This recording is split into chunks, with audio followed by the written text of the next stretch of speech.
तुमने मेरी एक आंख फोड़ी है ठाकुर। तुम्हें अपनी दोनों आंखों के साथ जान से भी हाथ धोना पड़ेगा। मैं तुम्हें नहीं छोड़ूंगा ठाकुर, मैं तुम्हें नहीं।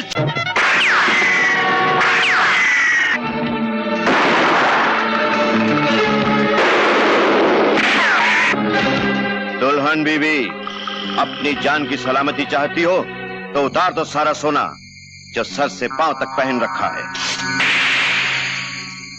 आगे मत बढ़ना, नहीं तो तुम्हारे 2 टुकड़े कर दूंगी। औरतों के हाथ में चूड़ियां अच्छी लगती हैं, तलवारें नहीं। जो काम हम करने आए थे वो अब तुम्हें करना होगा। इस खाली बैग में अपनी और अपनी सहेलियों के जेवर भर दो, वरना इस बंदूक में जितनी गोलियां भरी हैं सारी की सारी इस दुल्हन के शरीर में उतार दूंगा।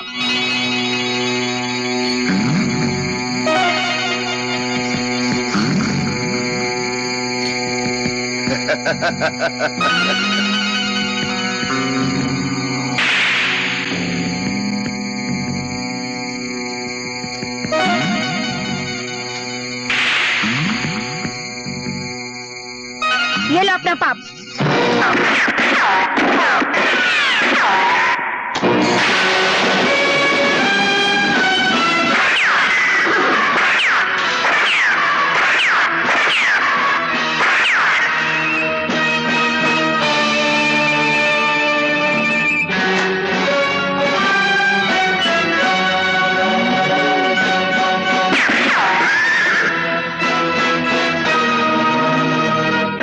अब अपनी जान बगल में दबाकर भाग जाओ यहां से।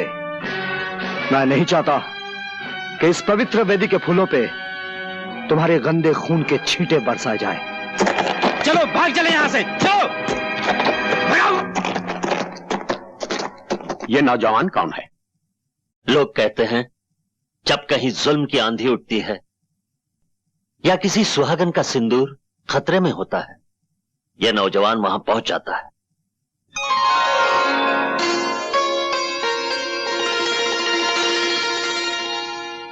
ये लीजिए गहने, दुल्हन को पहना दीजिए। पंडित जी मंत्र पढ़िए। जो फेरे शुरू हो चुके हों वो कभी अधूरे रहने नहीं चाहिए।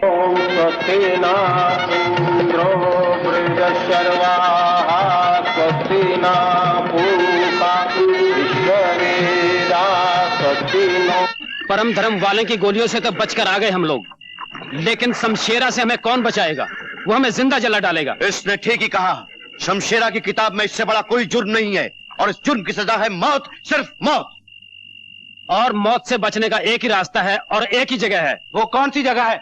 वो है पुलिस की हवालात।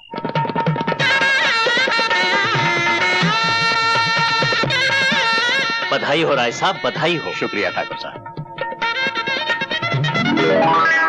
अरे वो फरिश्ता कहां गया जिसने हमारी बेटी की अमानत और इस गांव की इज्जत को लुटने से बचाया है? जुल्म से लड़ने के लिए जो लोग दूसरों की आग में कूदते हैं वो किसी धन या धन्यवाद का इंतजार नहीं करते राय साहब। चल दोस्त, फिर तूने अपना फर्ज अदा कर दिया। पता नहीं हर खतरे से पहले तुझे किस तरह पता चल जाता है। सुनिए, हम आपके एहसान का बदला तो नहीं चुका सकते। ये छोटी सी भेंट है, आप इसे स्वीकार कर लीजिए। जो मैंने किया है वो एहसान नहीं था, मेरा धर्म था। और धर्म अपना इनाम खुद होता है। उसे सोने चांदी के तराजू में तोलकर हमें शर्मिंदा ना कीजिए। लेकिन आपने ये तो नहीं बताया आपका नाम क्या है, कौन है आप? समझ लीजिए मैं एक राही हूं जिंदगी के सफर का, और ये मेरा दोस्त है जो मुझे रास्ता दिखाता है।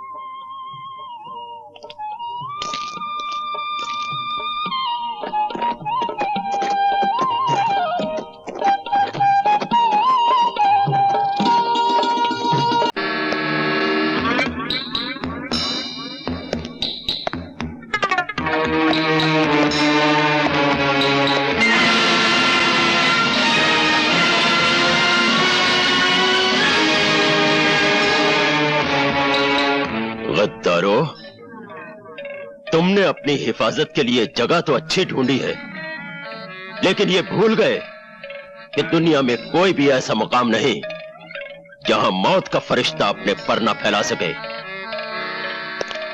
इस थाने की दीवारें तो ईंट और पत्थरों की बनी हुई है। मैं तो फौलाद की दीवारें चीरकर भी तुम तक आ जाता, ये बताने के लिए कि ये दुनिया ऐसा जंगल है जिसमें सिर्फ शेरों को जीने का हक है, तुम जैसे गीदड़ों को नहीं।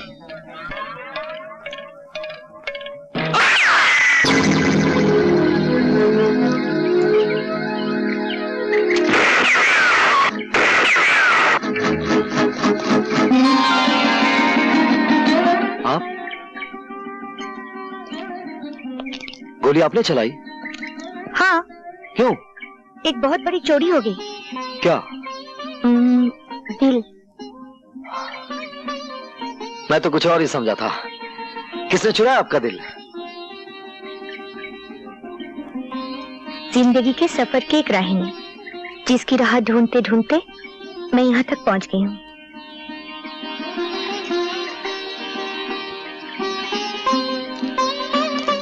क्या देखा आपने उस राही में जो ढूंढते ढूंढते यहाँ तक आ गई? एक दिल देखा जो दूसरों के दुख को समझता है, दो बाजू देखे जो कमजोर इंसान को जुल्म से बचाते हैं। बस। आप तो सिर्फ गोली बंदूक की भाषा समझते हैं, और ये भाषा आपने सीखी कहां से? पहले मैं भी अहिंसा का पुजारी था। डाकुओं ने ऐन शादी के मौके पर मेरी बहन का दहेज लूट लिया। जिस दरवाजे से डोली उठने वाली थी, उसी दरवाजे से दो अर्थियां उठी, एक मेरी बहन की और दूसरी उसके दूल्हे की।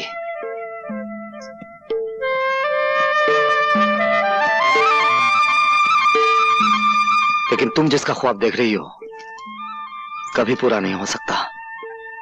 हो सकता है। नाजुक धागे की जगह विश्वास की मजबूत डोर बंधी होनी चाहिए। आप सिर्फ एक बार डोर तो थामिए।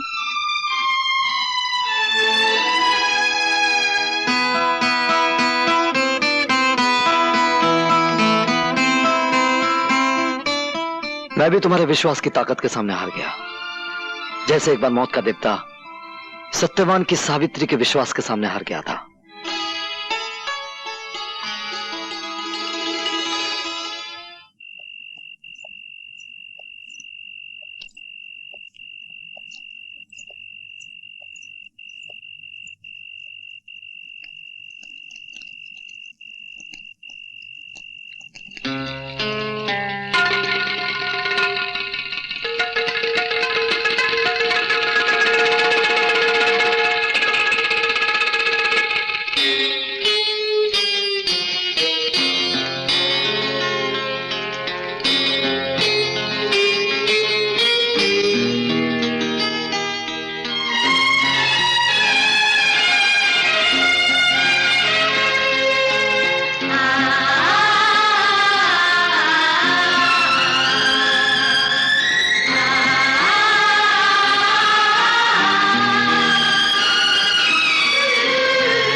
सावित्री,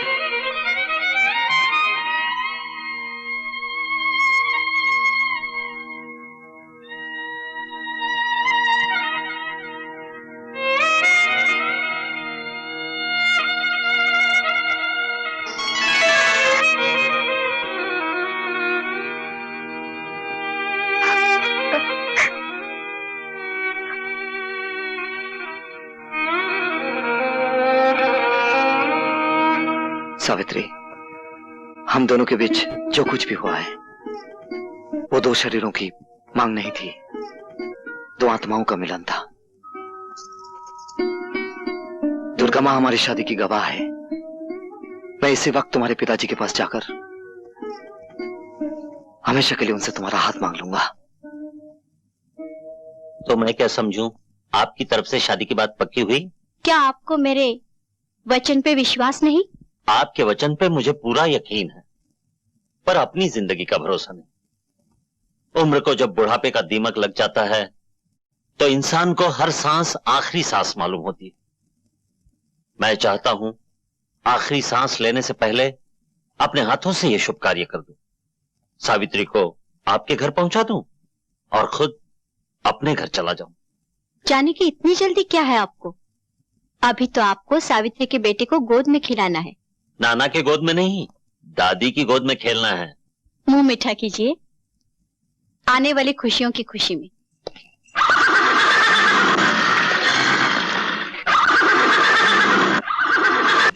आपके घोड़े को क्या हो गया आज? इसे कुछ नहीं हुआ, लेकिन यहां से दूर जरूर कुछ हुआ होगा। आज फिर किसी सुहागन का सिंदूर और दहेज खतरे में है।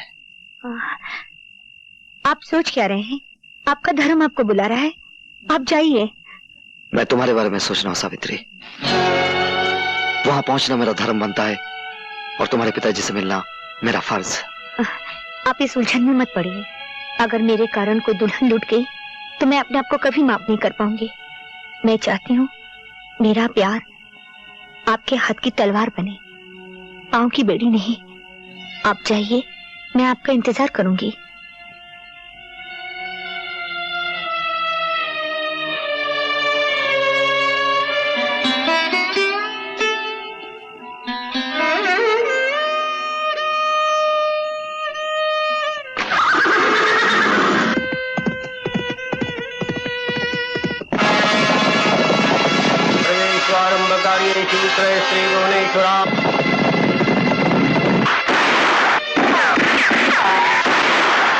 शर्मो, और तुम लोग खाली हाथ चले आए।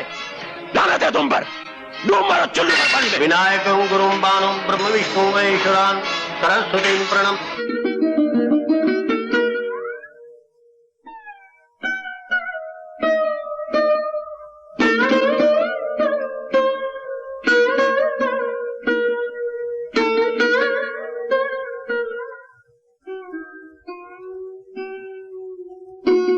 महीने बीत गए, उनका कुछ पता नहीं।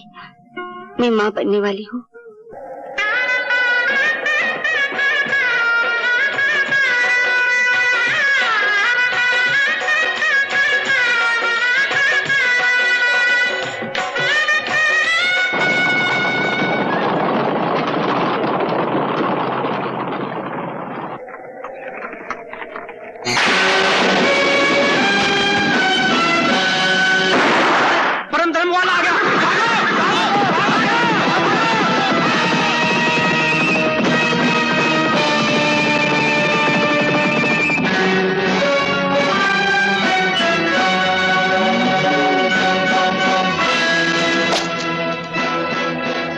घबराने की कोई बात नहीं, सारे डाकू भाग गए। आप सफर जारी रखिए।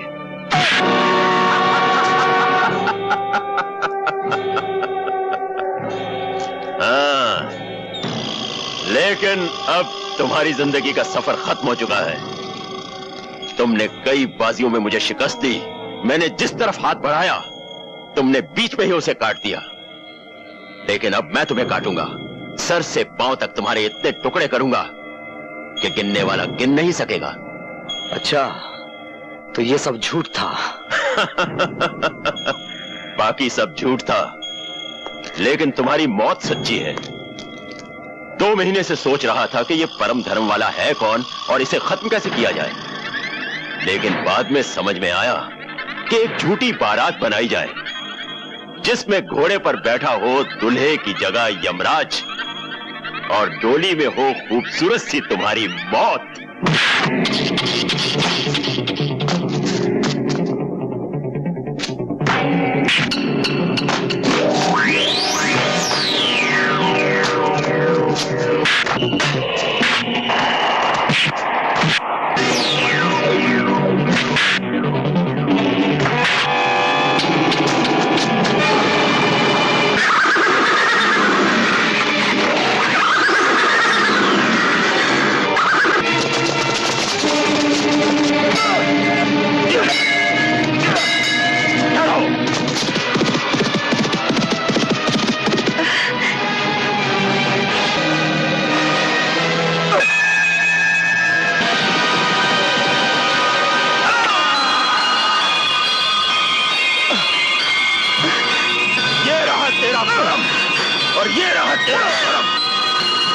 विजय!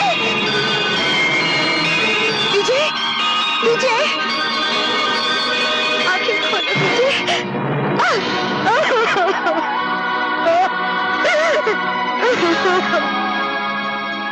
विजय की अचानक और बेवक्त मौत ने सावित्री की जिंदगी को वीरानियों से भर दिया। ठाकुर साहब के अरमानों पर बिजली टूट पड़ी जब उन्हें यह पता चला कि उनकी बेटी बिन ब्याही मां बनने वाली है, जिसे दुनिया वाले पाप समझेंगे और सावित्री एक शूरवीर की निशानी। अपनी इकलौती बेटी का जीवन बचाने के लिए ठाकुर साहब ने एक झूठ का सहारा दिया और सावित्री से कहा कि उसने विजय के बच्चे को जन्म तो दिया, लेकिन बच्चा मरा हुआ था। ठाकुर साहब ने सावित्री को समझाया कि औरत को जिंदगी में 3 सहारों की जरूरत होती है, बचपन में पिता की, जवानी में पति की और फिर पुत्र की। ठाकुर साहब की इस जिद के सामने सावित्री की एक न चली और सावित्री ने अपने अतीत की आहुति अग्नि के इन 7 फेरों में दे दी। पिता ने विदाई के समय सावित्री को समझाया कि शादी के बाद उसका सब कुछ उसका पति और उसका घर है। इधर सावित्री ने ठाकुर प्रेम सिंह के पुत्र को जन्म दिया। बेजुबान फरिश्ता बहादुर अपने मालिक विजय को नहीं भूल पाया और उसकी निशानी रवि पर अपनी वफादारी न्यौछावर करने लगा। डॉक्टर साहब ने उस बच्चे को अपने बच्चे की तरह पालने का वादा किया।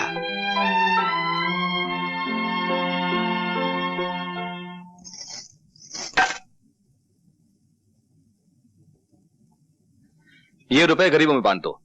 राजेश हमारी जिंदगी में इतनी खुशियां लाया है कि इसे हीरे और मोतियों में तोला जाए तो भी कम है। जाओ। चलो बेटा, केक काटे। लो। शाबाश।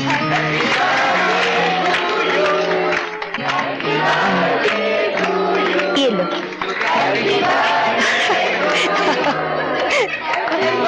थोड़ा सा खा लो।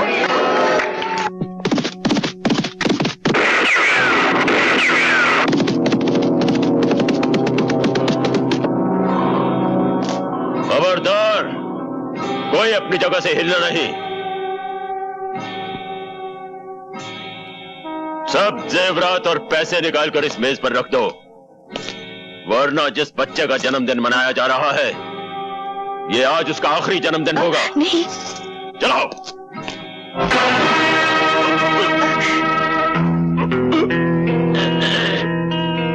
खबरदार जो किसी ने बंदूक उठाने की कोशिश की।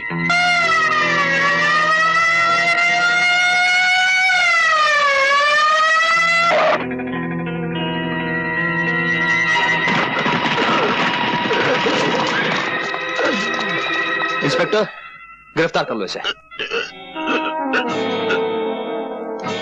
तुमने मेरी एक आंख फोड़ी है ठाकुर।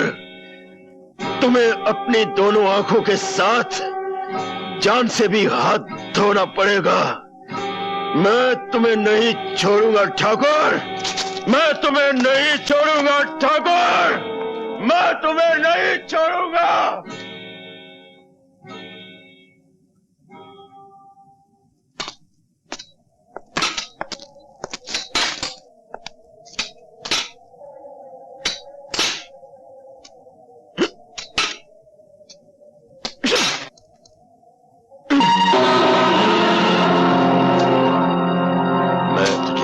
छोड़ूंगा ठाकुर, तूने मेरी एक आंख फोड़ी है, तुझे दोनों आंखों के साथ साथ जान से भी हाथ धोना पड़ेगा।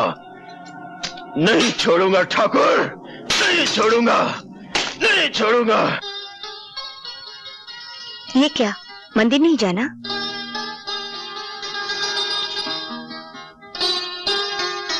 ऐसे क्या देख रहे हैं? सावित्री, हमारी शादी को 20 साल हो गए हैं, लेकिन आज के दिन तुम मुझे मंदिर ले जाना कभी नहीं भूलती। जिनकी वजह से मेरा ये सब कुछ है, उनको मैं कैसे भूल सकती हूँ?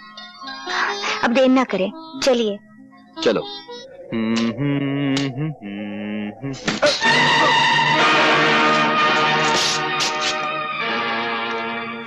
आज तुमने टांग अड़ाई है 144, फिर ना रहना कभी, नहीं तो उसे काट कर तुम्हारी गर्दन के साथ बांध दूंगा। तूने भी आज जवान लड़ाई है छोकरे, दोबारा नहीं लड़ाना, वरना इसे जबाड़े में से निकालकर चील और कौवों को डाल दूंगा। हाँ। तुम जानते नहीं, मेरा नाम शक्ति सिंह है, और शक्ति सिंह जिस जेल में जाता है वहां का जेलर या तो इस्तीफा दे देता है या किसी दूसरी जेल में तबादला करवा लेता है। हमारा रिकॉर्ड भी कुछ तुमसे बुरा नहीं है। हम भी जिस जेल में जाते हैं, जेलर की हुकूमत सिर्फ जेल के दफ्तर में होती है। जेल के अंदर हुकूमत शमशेरा की चलती है। हर कैदी को हदायत है कि जब भी शमशेरा के सामने से गुजरे, पहले झुक के सलाम करे और फिर आगे बढ़े। और हमारे सर को शमशेरा ना ही झुकने की आदत है ना ही सलाम करने की। तुम में इतनी ताकत है तो इसे झुका के दिखा दे। मैं इसे झुकाकर भी दिखा दूंगा और काटकर भी दिखा दूंगा।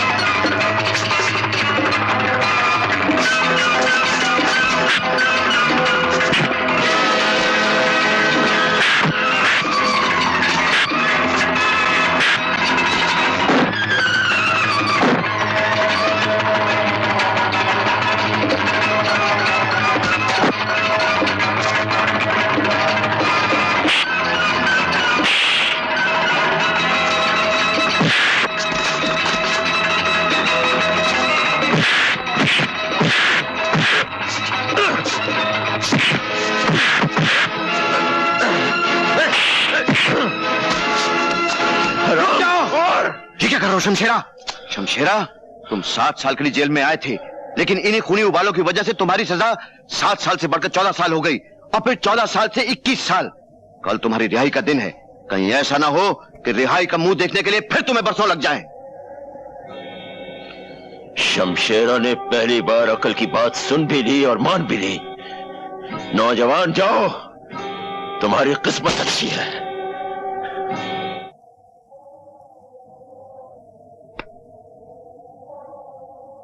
छमिया, मालूम होता है किसी रईस बाप का बेटा है।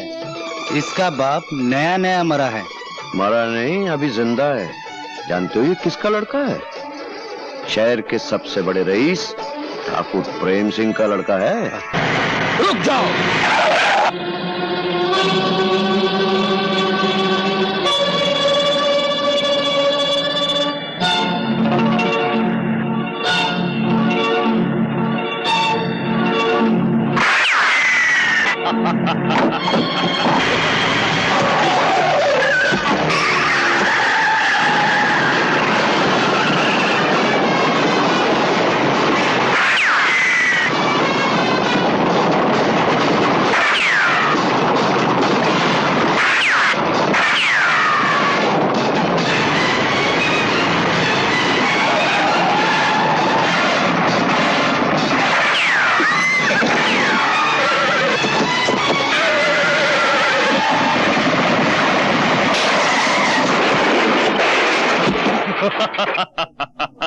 ले चलो।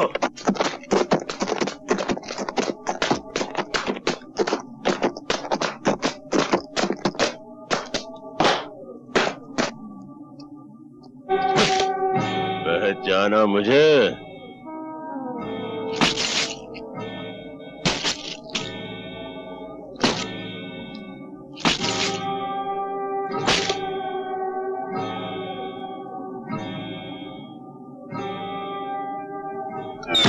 अपनी मौत को सामने देखकर भी नहीं पहचानते?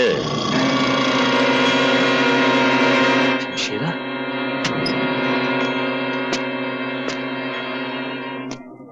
मैंने तुम्हारा दिया हुआ यह जख्म अपने सर आंखों पर रखा है।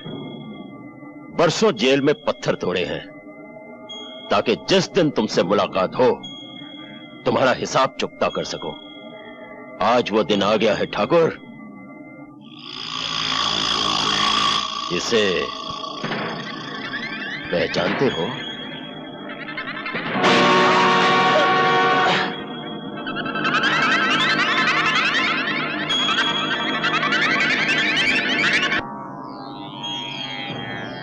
ये खड्डा मैंने तुम्हारे लिए ही खोद कर रखा है।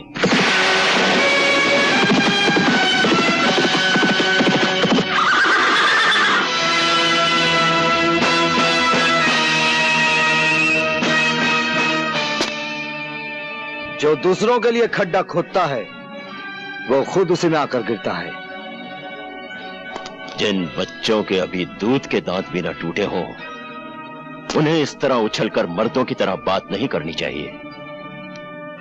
मर्द तो मैं हूं, वो भी असली, और बेटा भी मर्द का। कहो तो मर्दानगी के 2-4 नमूने पेश करूं? ठहरो।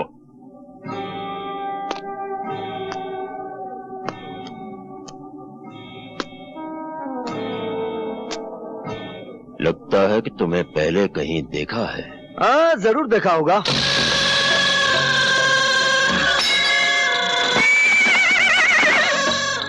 लो, बहादुर भी हाँ कह रहा है। अच्छाई बुराई की मुलाकात तो हर युग में होती है, फिर वही होता है जो हमेशा से होता है। बच्चे, हम कोई मामूली बला नहीं। जहां बुराई खत्म होती है, हम वहां से शुरू होते हैं। अगर तुमने मां के पेट में ही सुन लिया होता कि हमारा नाम राजा शमशेर सिंह उर्फ शमशेरा है, तो शायद तुम पैदा होने से ही इनकार कर देते। फिर तो गया खड्डे में। क्या मतलब? मुलाकात तो होनी ही थी। विधाता के लिखे को कौन मिटा सकता है? रावण था तो राम थे, कंस था तो कृष्ण थे, दुर्योधन था तो धर्मपुत्र थे, राजा है तो रवि है। थोड़ी देर में दुनिया कहेगी कि रवि था और राजा है। हमने बड़े बड़े कर्मवीर देखे, धर्मवीर देखे, परमवीर देखे, शूरवीर देखे, लेकिन शब्दवीर पहली बार देखा। हमने भी बड़े बड़े राजा देखे। गलियों का राजा देखा, सड़कों का राजा देखा, भिखारियों का राजा देखा, लेकिन आज पहली बार कब्रिस्तान का काना राजा देख रहा हूं। देखो मिस्टर कान्या, मारा मारी से पहले एक शर्त है। जो खड्डे में पहली बार गिरेगा वो अपने हाथों से मिट्टी समेट कर अपने आप को दफन कर लेगा। मंजूर? मुझे मंजूर है।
जो दूसरों के लिए खड्डा खोदता है वो खुद उसी में गिरता है। चल डाल मिट्टी। बेटा, इसे माफ कर दो। चल, आज तुझे माफ किया, ये तेरी पहली गलती थी। और एक बात सुन ले, अगर बुराई तेरा कर्म है तो अच्छाई मेरा परम धर्म है।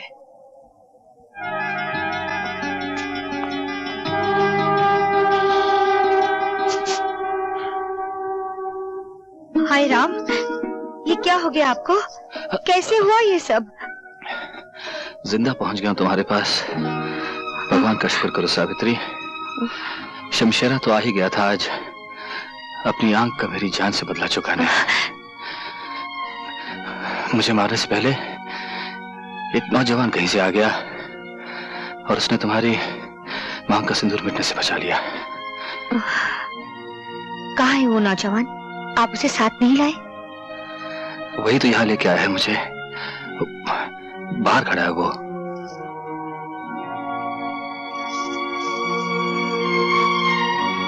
भगवान तुम्हें बहुत कामयाबी दे बेटा। मैं तुम्हारी झोली सोने चांदी से भर दूंगी। तुमने मुझ पर इतना बड़ा उपकार किया है कि... जो मैंने किया है वो उपकार नहीं था, वो मेरा धर्म था, और धर्म अपना इनाम खुद होता है। उसे सोने चांदी के तराजू में तोलकर मुझे शर्मिंदा ना कीजिए।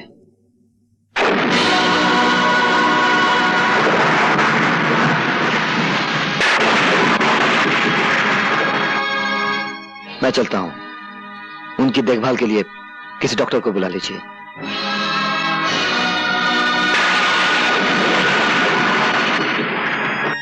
डॉक्टर साहब का बहुत खतरनाक एक्सीडेंट हुआ है, आप उनसे नहीं मिल सकती। मेरा मिलना उनसे बहुत जरूरी है। लेकिन आप समझते क्यों नहीं, उनकी जिंदगी और मौत का सवाल है। मेरी भी जिंदगी और मौत का सवाल है। सुनिए सुनिए।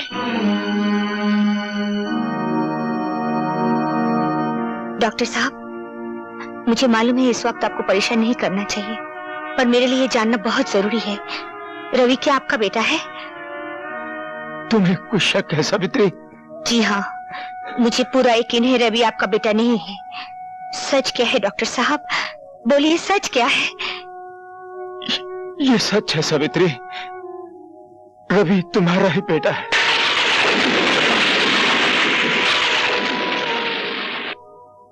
मगर अब इस सच्चाई को मेरे साथ ही मर जाने दो, नहीं तो तुम्हारे हरे भरे घर में आग लग सकती है।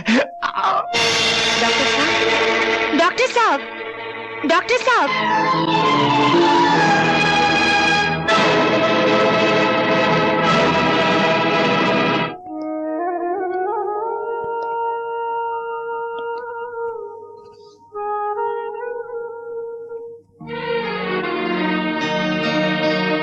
माँ के बाद आप ही मेरे सब कुछ थे, हम मुझे छोड़कर चले गए।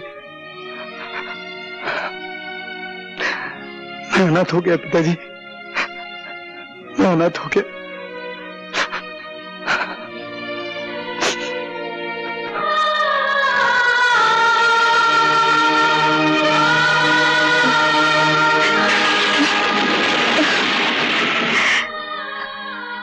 हे भगवान, अब मैं क्या करूं?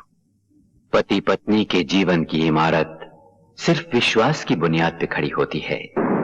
सावित्री, जिस दिन प्रेम को पता चल गया कि तुम उसके विश्वास की आंखों में धूल झोंकती रही हो, तो इस इमारत को गिरने से कौन बचा सकेगा? इस इमारत को अब झूठ बचा नहीं सकता, बचा सकता है तो सिर्फ सच ही बचा सकता है। हाँ, और आज मैं सच बता के रहूंगी।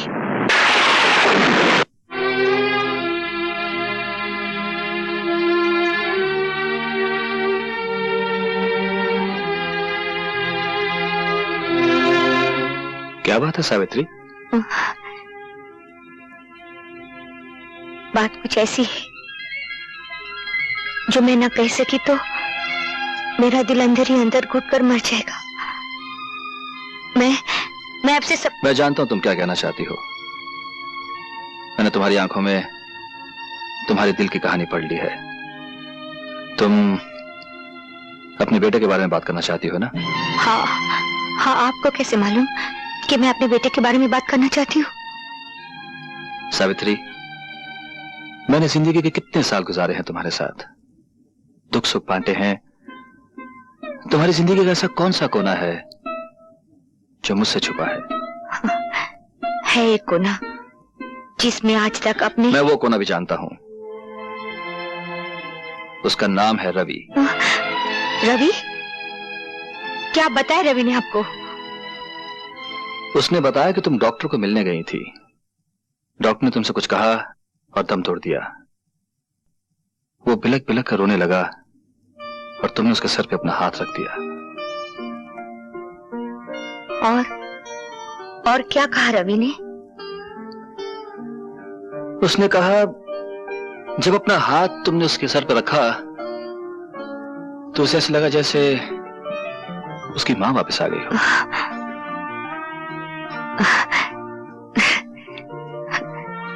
बेचारा, उसने मां को जाना ही नहीं, फिर भी मां से कितना प्यार करता है। डॉक्टर साहब के चले जाने के बाद वो अकेला हो गया है। मैंने उससे कहा वो हमारे घर आ जाए। मुझे विश्वास है तुम उसे माँ का प्यार दोगी। मैं उसे घर ले आऊं? हाँ, घर? नहीं। क्यों, क्या बात है? मेरा मतलब है कि मैं तुम राजेश के बारे में सोच रही हो? कहीं वो सोचेगा कि उसका हक बांटने वाला कोई आ गया। कोई बात नहीं, रवि हमारे गेस्ट हाउस में ठहर जाएगा, ठीक है? सावित्री, जवान बेटा बाप का बाजू होता है, ये मुझे रवि के आने के बाद ही पता लगा है। वो कैसे? जब से रवि ने हमारा कारोबार संभाला है, हर काम में उसकी समझ, मजदूरों से काम लेने का ढंग, ये सब बताता है कि वो हमारे कारोबार को हमसे बेहतर समझता है। चलो अच्छा हुआ, कोई तो आपका हाथ बटाने वाला मिल गया। मैं तो चाहता था कि तुम्हारा लाडला राजेश एक बार रवि से मिल तो लेता, लेकिन उससे अपनी अयाशी से फुर्सत ही कहाँ है।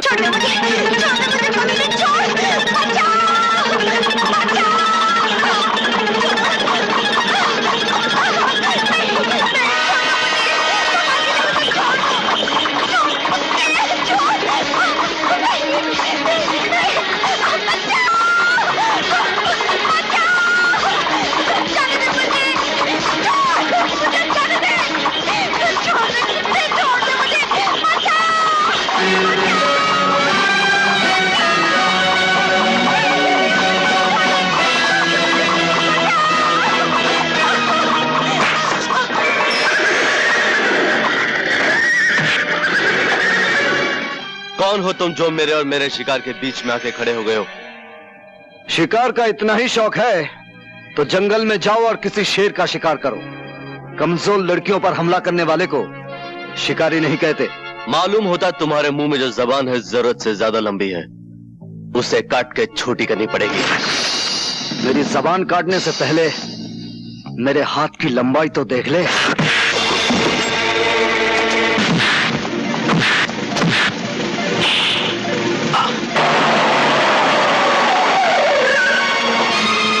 राजेश, राजेश, ये क्या हो रहा है? बेटे, यही हो रवि है, उस दिन जिसने शमशेरा से तेरे पिता की जान बचाई, और अब हमारे कारोबार में इनका हाथ बटा रहा है। तो यूं कहो माँ कि ये हमारा नया नौकर है जो हमारे ही टुकड़ों पर पलकर अपनी औकात भूल रहा। राजेश, रवि, तुम बताओ क्या हुआ? आप इन्हीं से पूछ लीजिए। मैं जानता हूं गलती तुम्हारी ही होगी राजेश। चलो हाथ मिलाओ इसके साथ। मैं नौकरों से हाथ नहीं मिलाता।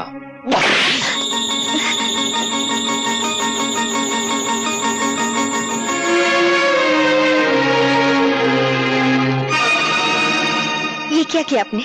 जवान बेटे पर हाथ उठाया? हाँ।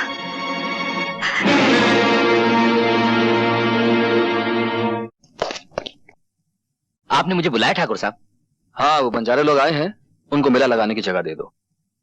पिलराम, पिलराम, जो हुक्म, जो हुक्म। बंजारे? मैना! पिताजी, पिताजी दरवाजा खोलिए पिताजी, हमारी किस्मत का दरवाजा भी खुल गया है। खाना बदोश लोग आ गए पिताजी।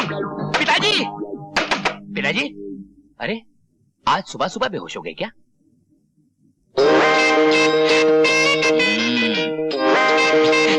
पिताजी, पेलो, होश से काम लो, जोश से नहीं। सवेरे सवेरे तुमने सारे घर की छत सर पे उठा रखी है। तुम अच्छी तरह जानते हो कि तुम्हारे दादाजी को अखबार पढ़ते वक्त शोर बिल्कुल पसंद नहीं। ये सुबह सुबह शोर कैसा है झेलू? पिताजी, पिताजी, आपका पेलू आया है। पिताजी, पिताजी, कुछ सुना आपने? आपका परपोता पेलू आया है। दादाजी गजब हो गया, मैना और उसके कबीले वालों ने हमारी जमीन पर डेरा डाला है, और मैना है ना पहले से भी ज्यादा खूबसूरत और जवान हो गई है। वो तो भागने को तैयार थी, लेकिन उसकी कम उम्र, आप लोग और हवालात के डर से मैंने ये आइडिया पोस्टपोन कर दिया। लेकिन अब वो पूरी तरह बालिग हो चुकी है, और ये मौका मैं अपने हाथ से खोना नहीं चाहता। और इससे अच्छा मौका और क्या हो सकता है भीम पलासी खानदान से हमारे पुरखों की इज्जत का बदला लेने का है? ये क्या हो रहा है मैना? तेरी सुबह पे उस पेलू का नाम, तेरी शादी और उस पेलू लफंगे के साथ? नहीं, कभी नहीं। मेरी खानदानी दुश्मन के साथ नहीं, कभी नहीं होगी। बापू, मैं तन मन और जान से पेलूराम की थी, पेलूराम की हूँ और पेलूराम की रहूंगी। नहीं नहीं नहीं, तुम्हारी शादी तुम्हारी मर्जी से नहीं होगी। लेकिन क्यों? तुम्हारी शादी बंसी से होगी, जो हमारे कबीले के सरदार के साले का साला है। सारी खुदाई एक तरफ, साले के साले का साला एक तरफ। आहा, आइए आइए हमारे होने वाले जवाईराज, आइए। बापू, आज मेरी मैना इतनी चुप क्यों है? चहक क्यों नहीं रही है? वो शर्मा रही है बेटे, तुझसे शर्मा रही है। थोड़ी देर के लिए तू बाहर चला जा, मैं इसे अभी चेकआउट हूँ। नहीं नहीं नहीं, मैं मेले में अकेली जाऊंगी। अकेली? बापू, बापू, अगर मैना मेले में अकेली चली गई तो फिर वापस नहीं लौटेगी। है? मुझे याद है, इस उम्र में एक बार मेरी माँ भी अकेली मेले में चली गई थी, आज तक नहीं लौटी। क्या? हाँ, ये जग बीती नहीं है बापू, आप बीती है।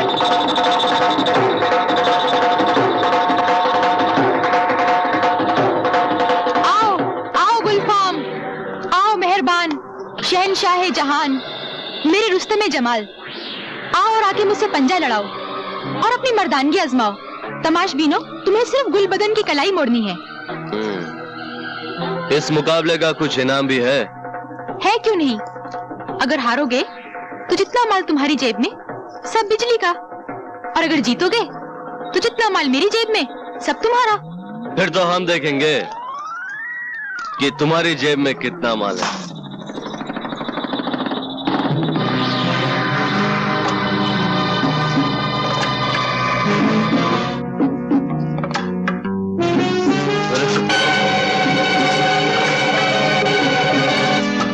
चल माल निकाल। अरे मेरा बटुआ कहाँ गया?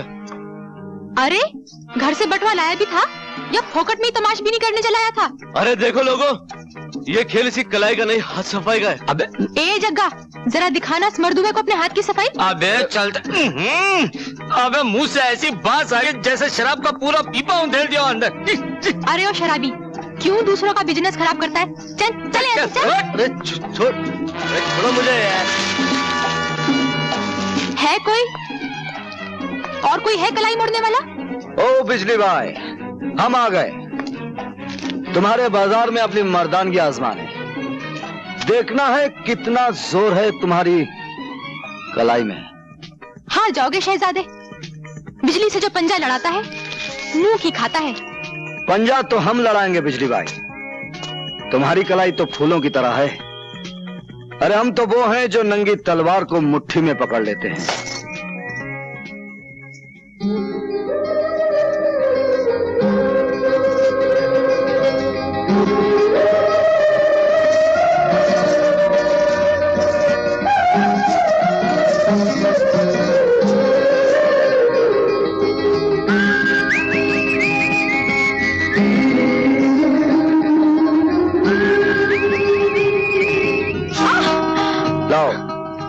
अपनी जेब का माल निकालो।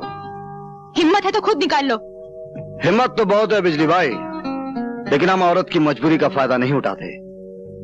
जो माल तुम्हारे पास है वो औरत का गहना है, उसे इस तरह भरे मेले में नुमाइश ना किया करो।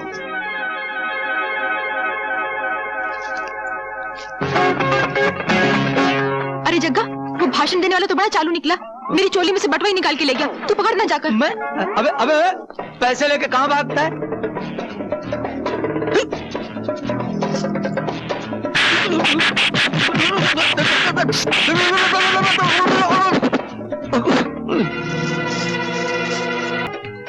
मुझे पिंजरे में मत बंद करो बापू।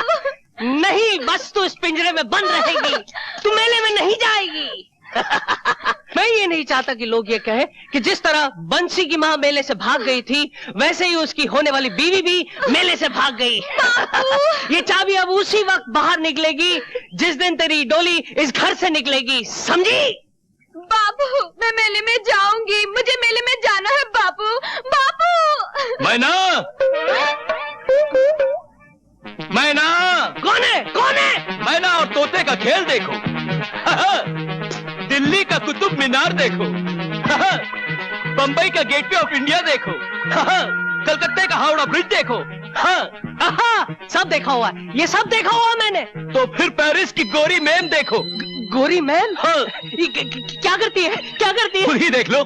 दिखाओ दिखाओ दिखाओ। मदद करो, जल्दी मदद करो। गोरी मैम का स्पेशल रेट है 10 रुपया। 10 रुपया? दिखाओ, पहले दिखाओ। हाँ, तुम तैयार हो? हाँ, जल्दी उतारो, जल्दी उतारो। साहब बड़े बेचैन है, देखो साहब। उतार दे।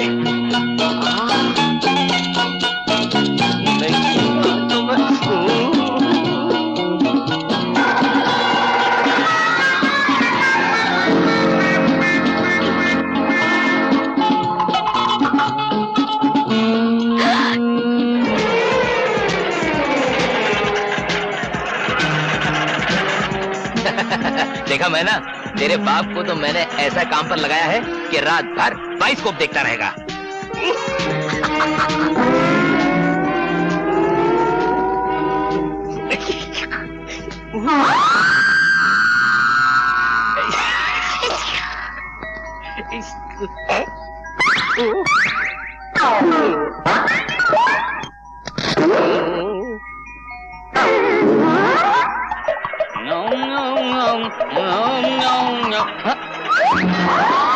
चल चल जा। अरे ओ घोड़े पर? हाँ, और कहाँ? चल, बहुत मजा आएगा। अरे ये तो मैना है, मगर साथ में कौन है? बेलूराम तो नहीं हो सकता। मेरी मैना को तो भीम पलासी ने कमरे के अंदर बंद किया था और बाहर से ताला लगाया था। लकड़े की काठी, काठी पे घोड़ा, घोड़े की क्या? हाँ, दुम पे जो मारा हथौड़ा। कदम कदम पर घर वालों ने निगाह पानी की, फिर भी ताला तोड़कर मैना उड़ गई। खैर हो इस जवानी की। तो फिर तू कौन है? मैं हूँ तेरा जीजा बेलूराम, वल्द खेलूराम, वल्द ठेलूराम, वल्द खेलूराम। अब ये मैना मेरे लिए। और ये लाल मिर्च। देखता हूँ तुझे, अभी बुलाता हूँ भीम पलासी को, फिर बताऊंगा कि तू मेरा जीजा या मैं तेरा जीजा हूँ।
पर्दा उठने वाला था, जलवा दिखने वाला था, और वहां तुमने। बापू इधर तुम बाइस्कोप देखते रहो, बाइस्कोप। उधर मेले में मैंने का सिनेमा स्कोप हो जाएगा। क्या बकते हो? चाबी मेरे पास है। चाबी? अरे किधर? कदम कदम पे निगाह पानी की, पिंजरा तोड़ के उड़ गई मैना। खैर हो जवानी की।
क्या बार है यौवन की, जैसे पानी में आग लग गई हो।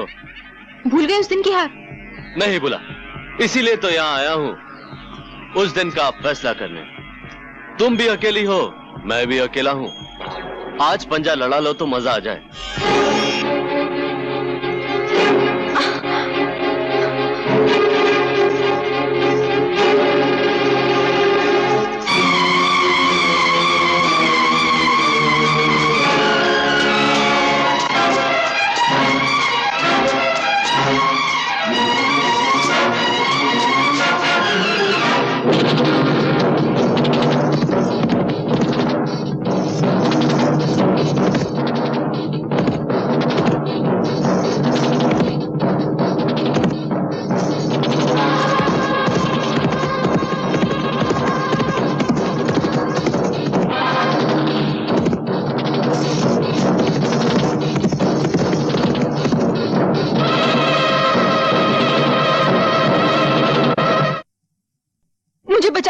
मुझे बचा लो।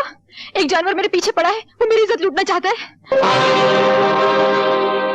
फिर आके खड़े हो गए मेरे और मेरे शिकार के बीच में। तुम्हारे हाथों को जुल्म करने की आदत पड़ गई है, तो मेरे हाथों को जुल्म से लड़ने की आदत पड़ गई है। आज मैं तुम्हारा किस्सा हमेशा के लिए खत्म कर देता हूं। अगर मैं चाहूं तो इस गुस्ताखी के बदले में इस पिस्तौल में जितनी आग है तुम्हारे सीने में उतार दूं, लेकिन मैं ऐसा नहीं करूंगा, क्योंकि मैं नहीं चाहता कि जिन लोगों ने मुझे इतना प्यार दिया है, मैं अपने गुस्से की खातिर उनके खानदान का अकेला चिराग बुझा दूं। जाओ, अपने घर जाओ। ठहरो, जाने से पहले एक नजारा तो देखते जाओ।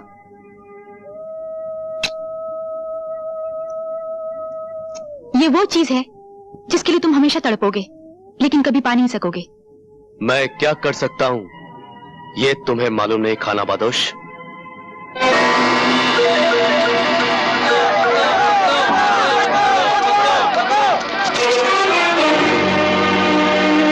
हट जाओ मेरे रास्ते से, नहीं तो एक एक को भून के रख दूंगा।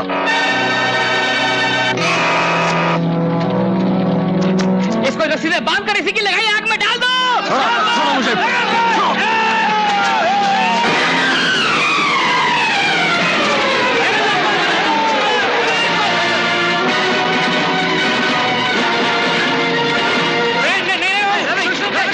हमारी बस्ती को आग लगाई है। मैं तुम लोगों से वादा करता हूं, मैं अपने हाथों से बस्ती बना दूंगा।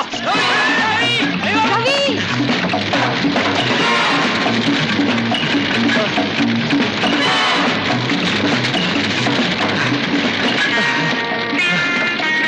जाओ, तुम निकल जाओ।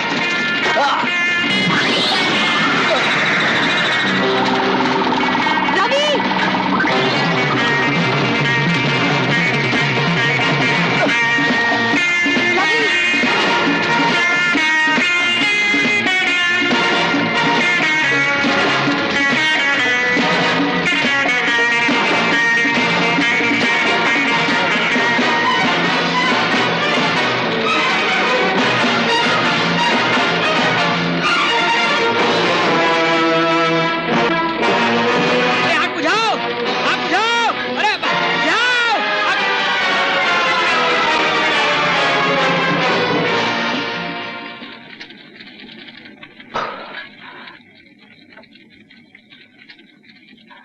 चलो, आग कम हो गई।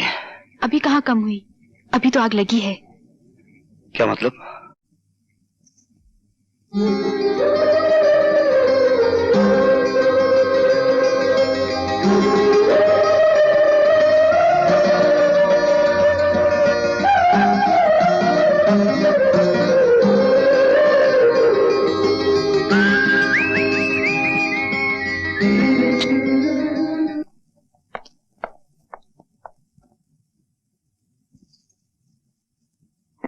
क्या कर रहे हो राजेश? तुम्हारा हार देख रहा हूं माँ, बहुत खूबसूरत है। ये हमारे खानदान का 9 लाखा हार है। पहले इसे मेरी सास ने पहना, अब मैंने पहन रखा हुआ है, आगे चलकर हमारी बहू पहनेगी। ये क्या कर रहे हो राजेश? इसे लेकर कहाँ चल रही है? तुम्हारी बहू के गले में डालने के लिए। तुम इतने गिर गए हो कि आज तुम्हारा हाथ माँ की गर्दन तक पहुंच गया। जो आदमी नजरों से गिरा दिया गया हो, उसे क्या मालूम उसके हाथ क्या कर रहे हैं और पांव कहां जा रहे हैं। राजेश सुनो। शक्ति सिंह, जेल से कब छूटे? मैं जेल से छूटा नहीं, जेल तोड़ कर आया हूं। जितने दिन मैं वहां रहा, तुम्हारी तस्वीर को गले लगाता रहा, उसे चूमता रहा, लेकिन अब दिल बहलाने के लिए तुम्हारी तस्वीर काफी नहीं। मुझे अपनी बाहों में तुम्हारा रेशमी जिस्म चाहिए, तुम्हारा जालिम हुस्न चाहिए, तुम्हारी काफिर जवानी चाहिए। तुम अच्छी तरह से जानते हो मैं नाचती गाती जरूर हूँ, लेकिन अपने जिस्म का सौदा कभी नहीं करती। सौदा नहीं करती तो ना सही, खैरात ही दे दो। मैं भूखा जरूर आया हूँ यहाँ, लेकिन भूखा जाऊंगा नहीं। छोड़ दे मुझे, छोड़ दे। बहुत हो गया तुम्हारी बदतमीजी का तमाशा। मैं बर्दाश्त नहीं कर सकता कि किसी मर्द का हाथ एक कमजोर औरत पर उठे, चाहे वो औरत वेश्या ही क्यों ना हो। सुन लो दोस्त, तुम वैश्य के जीने पर तो चढ़कर खुद आए थे, लेकिन जाओगे 4 कंधों पर सवार होकर।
स्टार्ट करो, चलो।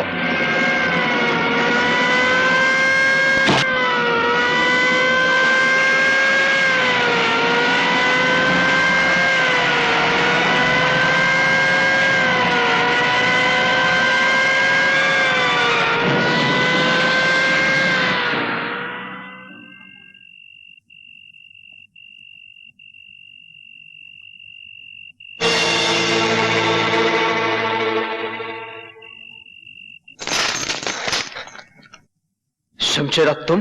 हाँ, उस दिन जेल में जो हमारा तुम्हारा मुकदमा शुरू हुआ था, मैं चाहता हूं कि आज उसका फैसला हो जाए। तुम्हारे सामने बंदूकें भी पड़ी हैं और तलवारें भी, जो चाहे हथियार उठा सकते हो। नहीं शमशेरा नहीं, तुमने अभी अभी मेरी जान बचाई है पुलिस से। मैं सब कुछ कर सकता हूं, तुम पर हाथ नहीं उठा सकता। हाथ उठा नहीं सकते, बढ़ा तो सकते हो। हमें तो तुम्हारी दुश्मनी भी अच्छी लगती थी और अब दोस्ती भी अच्छी लगती है। फिर एक बात बताओ दोस्त, मैं तो उस मोहल्ले में अपनी जान से मिलने गया था, तुम वहां क्या कर रहे थे? मैं अपने एक दुश्मन का पीछा कर रहा था जो उसी कोठे पर गया था। ओह, इससे तो यही जाहिर होता है कि हम दोनों का एक ही दुश्मन है। दुश्मन ने हमारी दोस्ती की जंजीर में एक कड़ी और जोड़ दी है। दुश्मनी वो आग है जिसमें दोस्ती का लोहा तपकर फौलाद बनता है। इसी बात पर एक बार फिर से मिलाओ हाथ।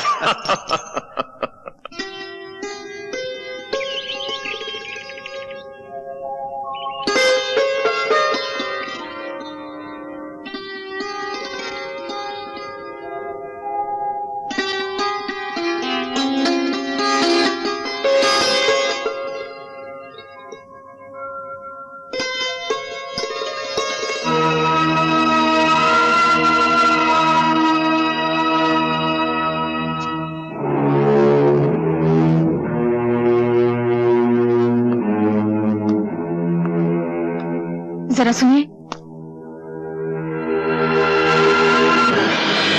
अपनी अमानत तो लेते जाइए। अमानत? हाँ, जिस चीज को आप लेने आए थे उसे यही छोड़कर चले जाएंगे आप?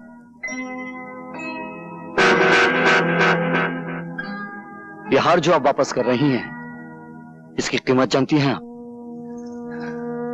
जानती हूँ, लेकिन इस हार की कीमत आपकी मुलाकात से बहुत कम है। कल रात जब मैंने आपको मुझ जैसी तवाइफ को बचाने के लिए लड़ते हुए देखा तो पता चला कि शैतानों की दुनिया में आप जैसे इंसान भी बसते हैं।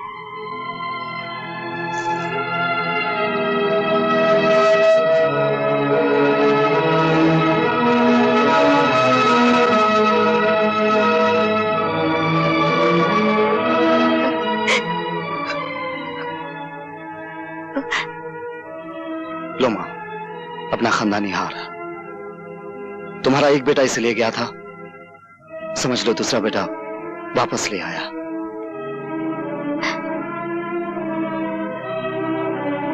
हार तो तुम ले आए हो, लेकिन इस खानदान की इज्जत कब वापस आएगी? मैंने सुना है मेरा राजेश पागल हो गया उस नाचने वाले के लिए। जिस तरह आज हाल ले आऊं मां, उसी तरह एक दिन राजेश भी आएगा। तुम्हारी आंखों से जो मोतियों की लड़ियां गिर रही हैं, उसके एक एक दाने पे मैं अपने खून की आखिरी बूंद तक कुर्बान कर सकता हूं।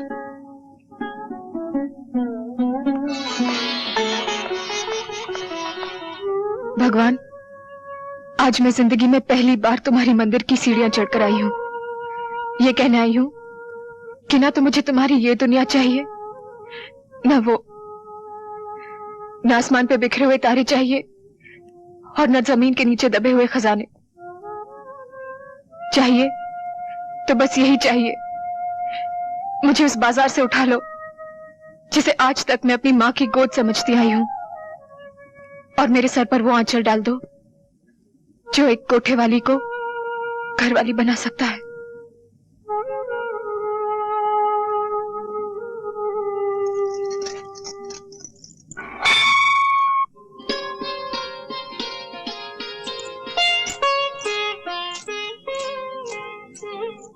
आप? तुम्हारे लिए एक छोटी सी भेंट लाया हूं, इसे कबूल कर लोगी तो समझूंगा मेरे जीवन को अर्थ मिल गया है। जीवन का अर्थ ही तो ढूंढने आई थी आज मैं मंदिर में। मुझे नहीं मालूम था कि देने वाले के हाथ इतने बड़े हैं कि भीख मांगने वालों की झोलियां छोटी पड़ जाती हैं। इसे घर जाकर खोलना। समझ लो मैं जो लाया हूं वो एक सपना है, पूर्णिमा की पिघलती हुई चांदनी का बना हुआ।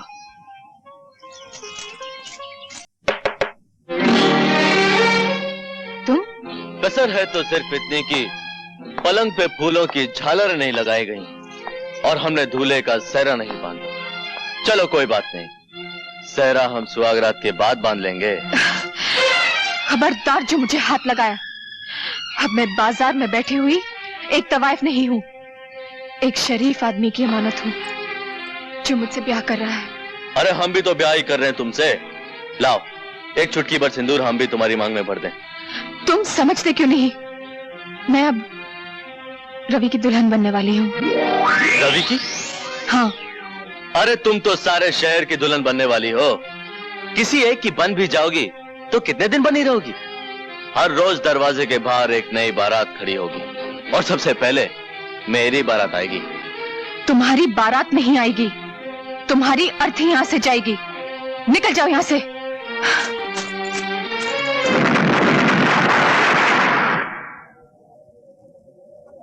शाबाश, आज रवि की जिंदगी का आखिरी दिन है।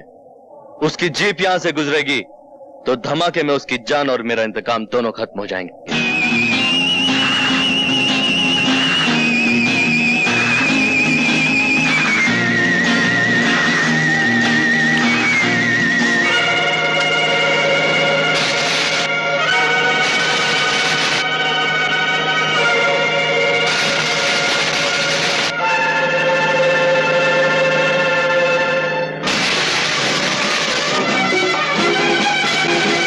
रवि बाबू, रवि बाबू।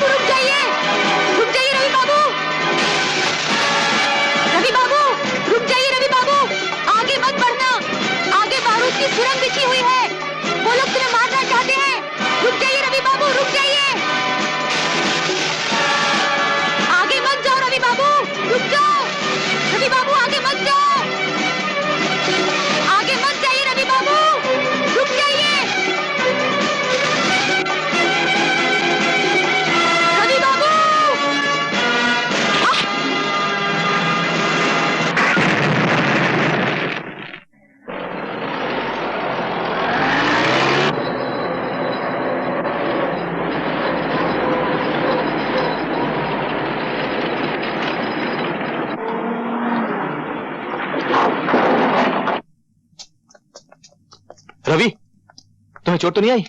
जिन्हें मैं वक्त पे कूद गया था, लेकिन जीप बिल्कुल खत्म हो गई। अरे तुम्हारी जान जीप से कहीं ज्यादा कीमती है। लेकिन ये हरकत की किसने? आपके लाडले बेटे राजेश ने। वो देखिए भाग रहा है।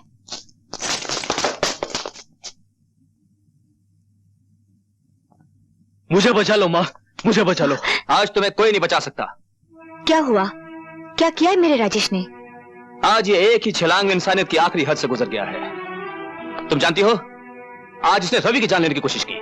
रवि की? क्या ये सच है? यही सवाल जब अदालत में इससे पूछा जाएगा तो ये कह नहीं सकेगा कि ये झूठ है। सवाल तो आज मैं अपने आप से कर रहा हूं कि मैंने ऐसे बेटा मांगा क्यों था। मैं तो अपनी वसीयत में लिख जाऊंगा कि मेरी चिता को नीच से नीच आदमी आग दे, मगर ये अधिकार मेरे बेटे को ना मिले। मुझे ये अधिकार चाहिए भी नहीं। चाहिए तो सिर्फ अपना वो हक चाहिए जो आपने एक सगे बेटे से छीनकर एक बेगाने को दे दिया है। मेरा जुर्म ये नहीं कि मैंने रवि की जान पे हमला किया, मेरा जुर्म ये है कि मेरा हमला नाकाम रहा। आपने मुझे बुलवाया ठाकुर साहब? आइए इंस्पेक्टर साहब, इसे गिरफ्तार कर लीजिए। इसने रवि की जान लेने की कोशिश की है।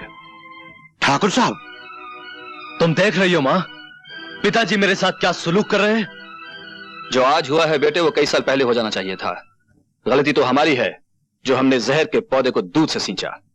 इंस्पेक्टर साहब, ले जाइए इसे। ठीक है। इसे एक मौका दे दीजिए, ये सुधर जाएगा। ले जाइए इसे इंस्पेक्टर साहब। भिजवा दीजिए मुझे जेल में, चढ़वा दीजिए मुझे फांसी के ऊपर। इससे ज्यादा आप कर भी कर सकते हैं। आप मेरे बाप नहीं, कसाई है, कसाई है आप। सावित्री,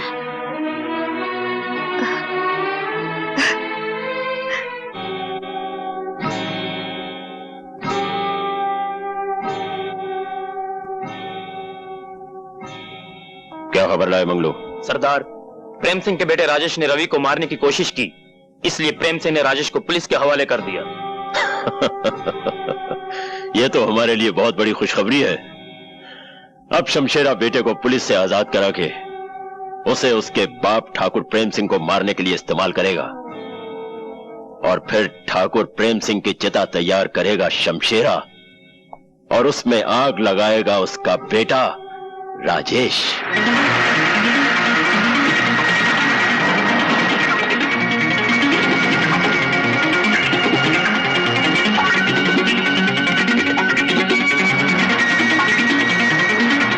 चलो।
हेलो प्रेम सिंह, क्या ये क्या कह रहे हो तुम?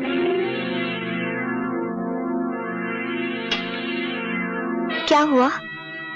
शमशेरा और उसके आदमी राजेश को उठा के ले गए हैं। नौजवान, तुम्हारे दिल में यह सवाल उठ रहा होगा कि मैंने तुम्हें क्यों बचाया है। जवाब सुनने के लिए मैं सर से पांव तक कान बन गया हूं। मेरा एक रिश्ता तुम्हारे बाप से है और दूसरा तुमसे। तुम्हारे बाप से मेरी पुरानी दुश्मनी है, और तुम्हारी कहानी उस दुश्मनी से भी बहुत ज्यादा पुरानी है। डैडी से आपकी दुश्मनी क्यों है मैं जानता हूं, नहीं जानता तो दूसरी कहानी नहीं जानता। 20 साल पहले मेरा इकलौता बेटा मर गया था। तुम्हें सामने देखा तो मुझे लगा जैसे मेरा बेटा ही वापस आ गया हो। अगर आज वो जिंदा होता तो तुम्हारी ही उम्र का होता।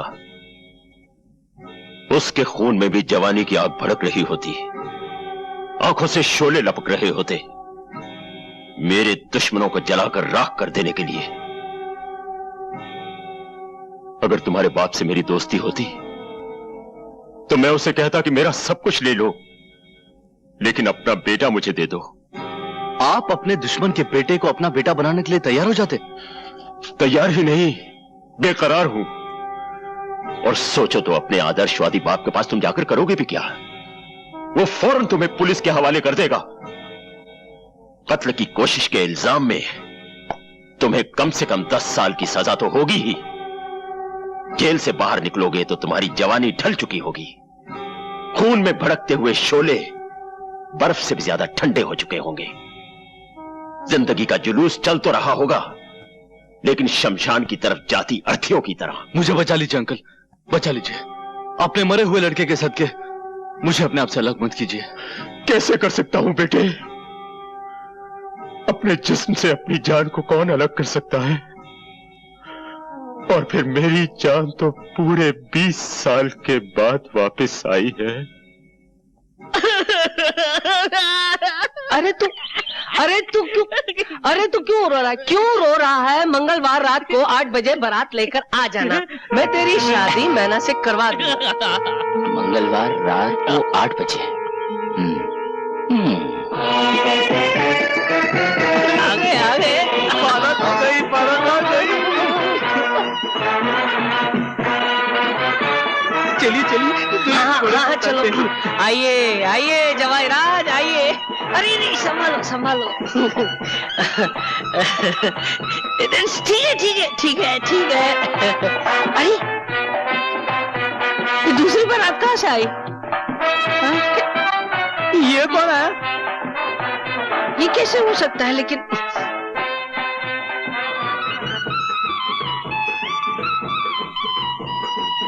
अरे सरकार, हीर एक रांझे 2, लड़की 1 और बाराते 2। ये क्या हो रहा है? दोनों दूल्हे अपने चेहरे दिखाओ। हाँ अब तुम दिखाओ। पेलू, तुम्हें इस हरकत के लिए बहुत बड़ी सजा मिलेगी, जो मजनू को मिली थी। मारो इसे,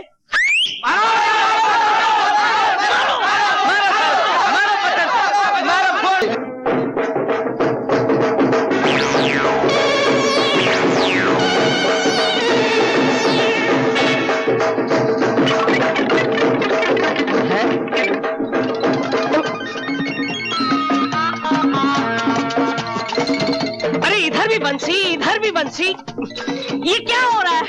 अरे असली बंसी कौन है? असली बंसी मैं हूँ। हाँ बंसी। तो तुम कौन हो?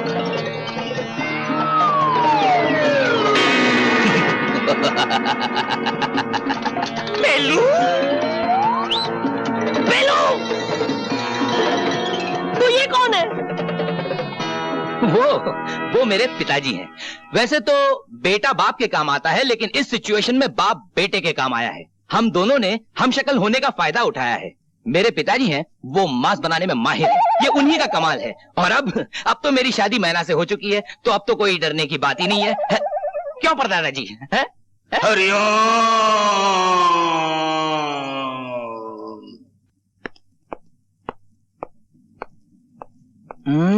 मत छुओ मुझे। क्या हो गया तुम्हें बिजली? ये मुन्नी बाई कौन है जिसके पास तुम लाल जोड़ा लेकर गए थे? वो मुन्नी बाई जिसका तुम जिक्र कर रही हो, वहां मैं गया जरूर था, लेकिन अपनी मर्जी से नहीं, मजबूरी से। अपनी अय्याशी को मजबूरी का नाम ना दो। ये क्यों नहीं कहते कि तुम्हारा दिल मुझसे भर गया था, इसलिए तुम मुन्नी बाई के पास गए थे? ये झूठ है बिजली।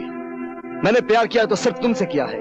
मेरी जिंदगी के हर पन्ने पर तुम्हारा नाम लिखा है।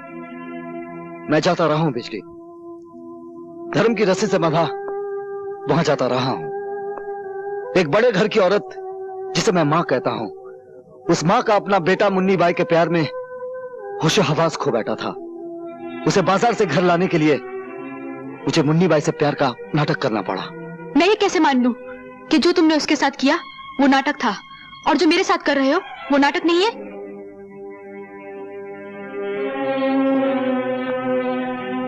मेरी आंखों में आंखें डालो और होंठों पे होंठ, तो मैं खुद ब खुद पता चल जाएगा कि मैं सच कह रहा हूं या झूठ।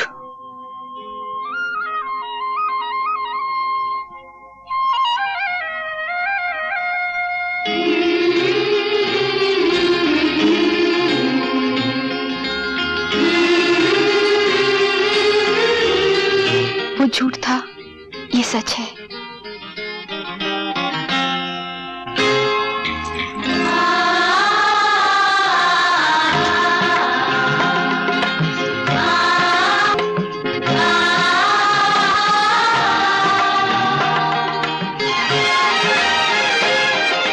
अब तो यकीन आया ना, मैंने उसे जो कुछ भी दिया था वो छलावा था। वो सुहाग की साड़ी, वो मांग का सिंदूर, वो लाल चूड़ियां।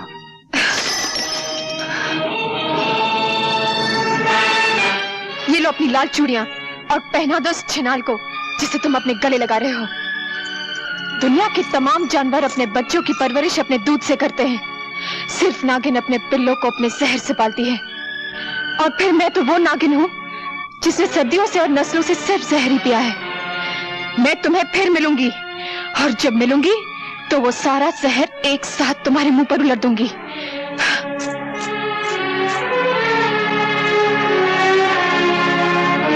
शक्ति सिंह, तुम और यहाँ?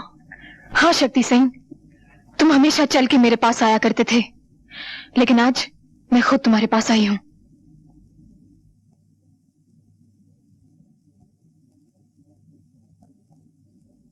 प्यासा पहले कुएं के पास आया करता था, आज कुआं चल के प्यासे के पास आया है। मेरी प्यास तो सिर्फ तुमसे शादी करने से है, तुम्हें अपना बनाने से है, तुम्हारी मांग में सिंदूर भरने से है। मिलन ऐसा होगा हमारा जैसे सारंगी और तबले का होता है।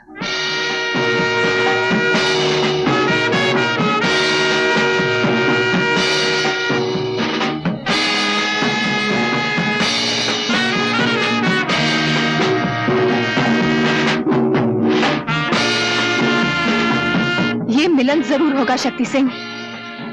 मैं अपना हुस्न, अपनी जवानी, जो कुछ भी मेरे पास है सब कुछ तुम्हारे कदमों में रख दूंगी, लेकिन इससे पहले तुम्हें मेरे लिए एक छोटा सा काम करना होगा। तुम काम बोलो मुन्नी बाई, तुम्हारे मुंह से जो बात निकलेगी पूरी की जाएगी। मैं चाहती हूँ एक बार, सिर्फ एक बार रवि को मेरे सामने खड़ा कर दो। उसके हाथ और उसके पांव पर इख्तियार तुम्हारे होंगे, लेकिन इसके जान पर हक सिर्फ मेरा होगा, सिर्फ मेरा। समझ लो मुन्नी बाई, तुम्हें तुम्हारा हक मिल गया।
गॉड, अपने रहमत के फरिश्तों को हुक्म दो कि वो रवि के सिरहाने खड़ी हुई उसकी मौत को उसे छूने की इजाजत न दे।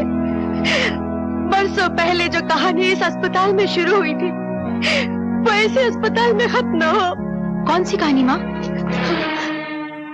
एक औरत की कहानी जिसकी शादी नहीं हुई थी और वो माँ बनने वाली थी, एक बच्चे की कहानी जिसे उसने जन्म दिया और उसे कह दिया गया कि उसका बेटा मरा हुआ पैदा हुआ है।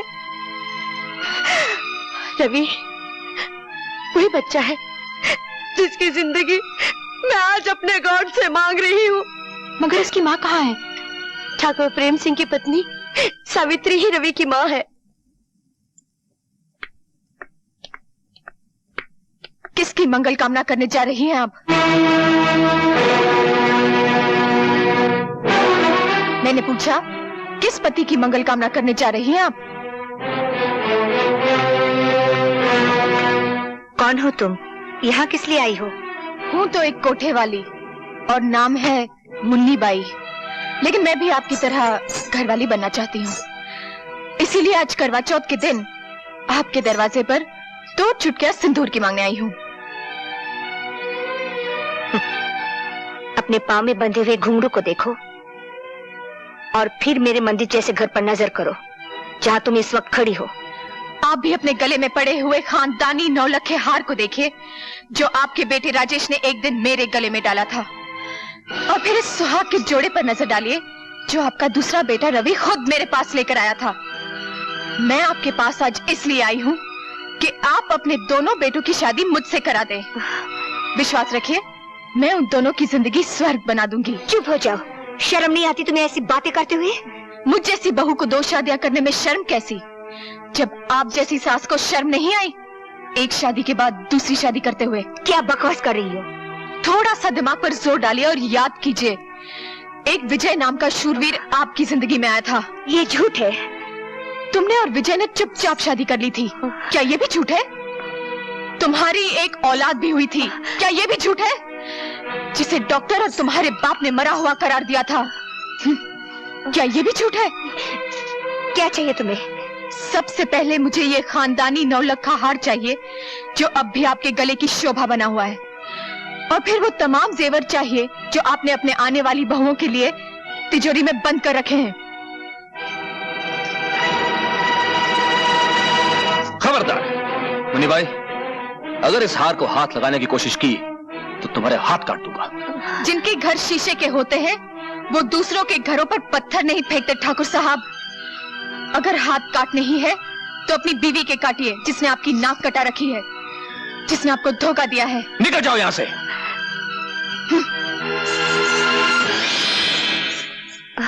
अब मैं तुमसे पूछता हूँ सावित्री, जो कुछ इसने कहा क्या वो सच है?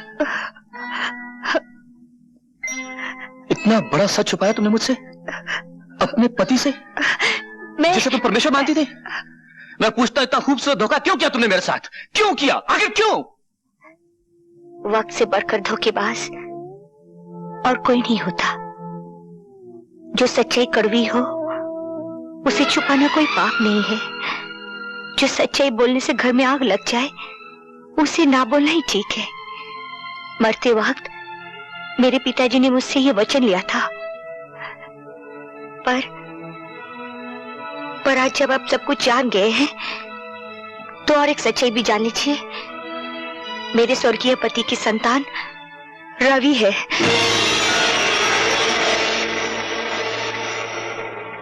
पर मैं आपके चरणों की सौगंध खाकर कहती हूँ, ये जानती हुई कि रवि मेरा बेटा है, मैंने उसे आज तक बेटा कहकर पुकारा नहीं। माँ के सामने बेटा हो और माँ उसे गले से ना लगाए, ये कोई छोटी बात नहीं है। बड़े बड़े कारनामे हैं तुम्हारे, छोटा काम तो तुमने कभी किया ही नहीं ना। मेरे बेटे राजेश को जानबूझकर इतना प्यार दिया कि वो गलत रास्ते पे चला जाए। ममता का नाटक करके जहर दिया तुमने उसे, और एक माँ होकर धीरे धीरे उसे गुनहगार बना दिया, और फिर अपने असली बेटे को एक देवता के रूप में मेरे सामने पेश कर दिया। ये सच नहीं है। मैं जिंदा नहीं छोड़ूंगा तुम्हें। बाबूजी,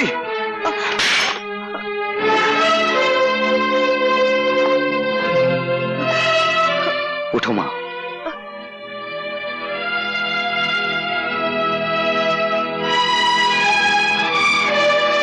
भगवान की निगाहों के सामने कोई गिरा हुआ नहीं होता।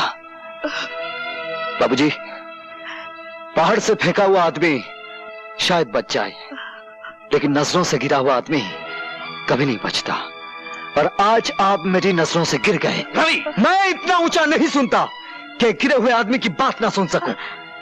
मेरी मां कितनी महान है, आपकी मर्यादा रखने के लिए इसने कितना बड़ा त्याग किया है। कोई मां अपने बच्चे से दूर नहीं रह सकती, लेकिन मेरी मां ने वो करके दिखाया है कि सारी नारी जाति को गर्व होना चाहिए। नीच कमीने मेरे ही टुकड़ों पर पलता और मुझसे सवाल लड़ाता है। अगर तूने जलील औरत की हिफाजत करनी बाबूजी, अभी तक इस हाथ ने आपको बचाने की कोशिश की है, क्योंकि वो मेरा परम धर्म था। लेकिन मां पर अगर किसी ने हाथ उठाया तो यह हाथ मां के बेटे का फौलादी हाथ बन जाएगा, और मां की हिफाजत करना मेरा परम धर्म होगा। चलो मां। नहीं रवि, मैं इन्हें छोड़कर कहीं नहीं जाऊंगी। मैं इस घर में डोली में बैठ कर आई थी, अब तो इस घर से मेरी मिट्टी उठेगी। मेरे लिए तुम मिट्टी ही हो, जब चाह उठ जाओ। सुना मां, लेकिन मेरे रहते हुए उन लोगों की मिट्टी उठेगी जो तुम्हारी मिट्टी खराब करना चाहते हैं। चलो।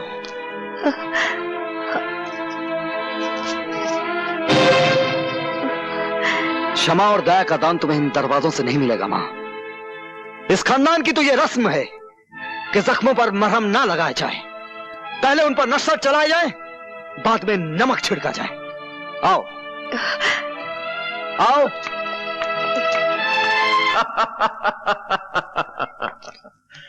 शाबाश मुन्नी भाई, शाबाश। बरसों के बाद आज वो दिन आ गया है बेटे, जिसका हमें इंतजार था। लोहे की वो दीवार चकनाचूर हो गई है जो आज तक प्रेम सिंह को मुझसे बचाती रही। आज हम सबको अपना अपना हिसाब चुकता करना है। तुम्हें अपना हक मांगना है अपने बाप से, मुन्नी बाई को अपने घायल प्यार की कीमत मांगनी है रवि से, और शक्ति सिंह को अपने मोहब्बत की खातिर अपनी जान की बाजी लगानी है, और मुझे अपनी नफरत की आग ठंडी करने के लिए प्रेम सिंह का खून पीना है। और राजेश, आओ मेरे साथ, हम दोनों की मंजिल एक है। और तुम शक्ति सिंह मेरे साथ आओ। अगर तुमने रवि का किस्सा तमाम कर दिया तो मेरे तमाम इनकार तुम्हारे सामने हथियार डाल देंगे।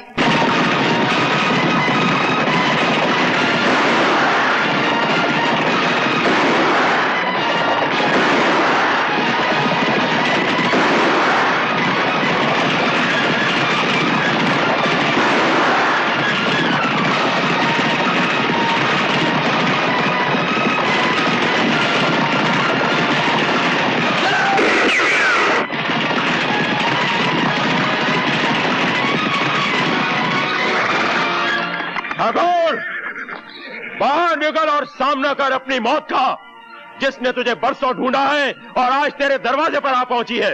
ये क्यों नहीं कहता कि तू खुद मौत के दरवाजे पे आ गया है?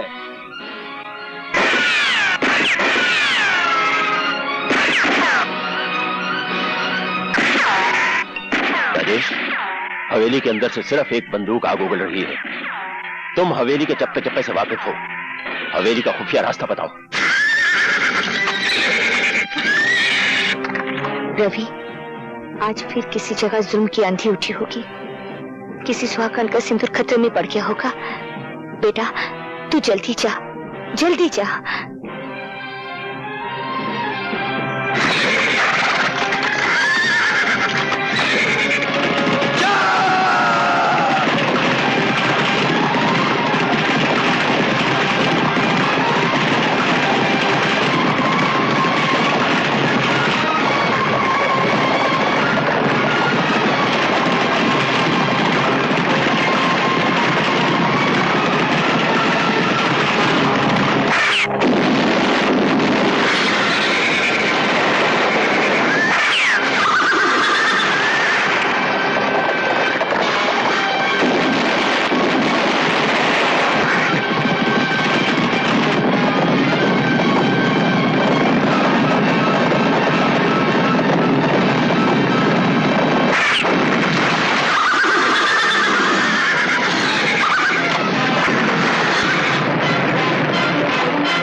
पानी। उठो बेटी,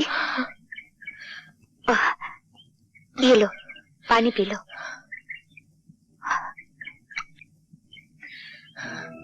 आपने मुझे बेटी कहा? और क्या कहती बेटी? लोगों ने मुझे सैकड़ों नामों से पुकारा है।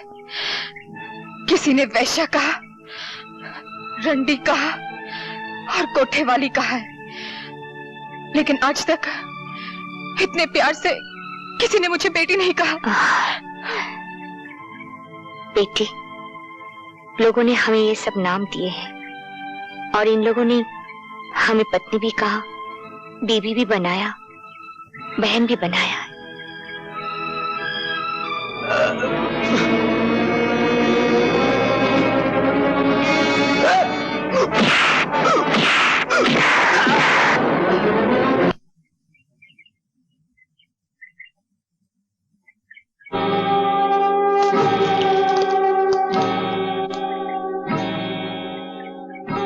ठाकुर, याद है मैंने तुमसे कहा था कि तुमने मेरी एक आंख ली है, तुम्हें अपनी दोनों आंखों के साथ साथ जान से भी हाथ धोना पड़ेगा। कहां है तुम्हारा वो परम धर्म वाला जिसके बलबूते पर तुम इतना उछलते थे? इंतकाम की जो भट्टी मैंने अपने सीने में परसों से तपाई रखी है, मैं चाहता तो था कि उसके अंगारे अपने हाथों से तुम्हारे बाप के मुंह पर उड़ेल दूं। क्योंकि मैंने तुम्हें अपना बेटा कहा है, इसलिए यह हक मैं तुम्हें देता हूं। ये लो पिस्तौल और उतार दो सारी की सारी गोलियां अपने बाप के सीने में, जिसने तुम्हें जायदाद नहीं दी, दौलत नहीं दी, बाप का प्यार नहीं दिया। दी है तो सिर्फ मुंह भरकर गालियां और जमाने भर की ठोकरें। चलाओ गोली और खत्म कर दो इस बाप बेटे के झूठे नाटक को हमेशा के लिए।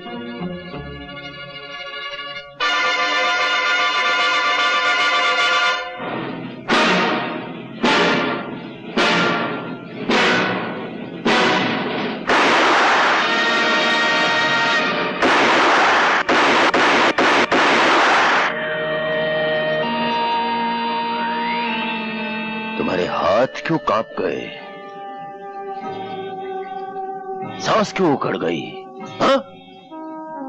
ओह, समझा।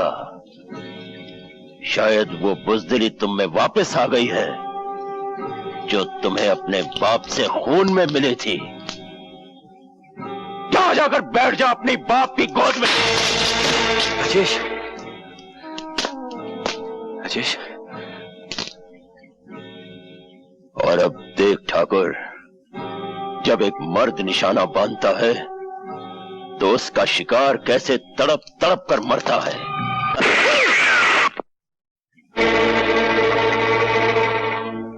एक आंख के अंधे, अपने दोनों कानों से सुन। यह तेरी तीसरी और आखिरी गलती है। अब की बार मैं तुझे माफ नहीं करूंगा। अपने कुत्तों से कह दे अपने बंदूकें फेंक दे, वरना एक गोली तेरे सीने में उतार दूंगा। बंदूकें फेंक दो।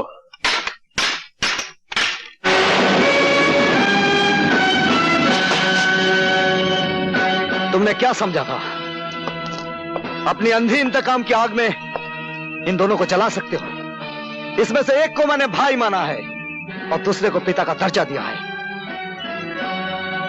अबे ओ 2 नंबर के बेटे, तू ये कैसे भूल गया कि इसने तेरी मां को धक्के मारकर घर से बाहर निकाला था और इसी ने कहा था कि तू इसका नहीं, किसी राहगीर का तोहफा है। मैं एक बहादुर बाप की यादगार हूं जिसने अपनी जान दे दी सुहागनों को बचाते हुए। ये मेरे पिता ना से ही, लेकिन मेरे मां के सुहाग हैं और उनके सुहाग को बचाना मेरा परम धर्म है।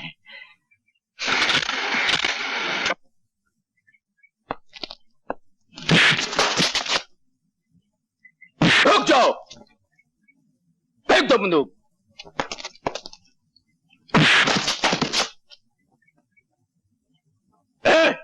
बांध दो इन हरामखोरों को। मैं तुम्हें मामूली मौत नहीं मारूंगा, मैं तुम्हें जिंदा जला के मारूंगा।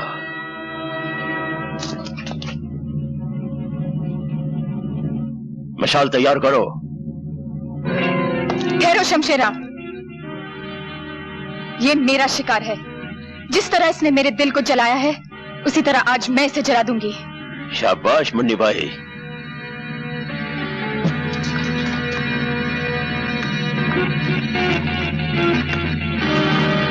रवि, जला दे जलाने वाले को।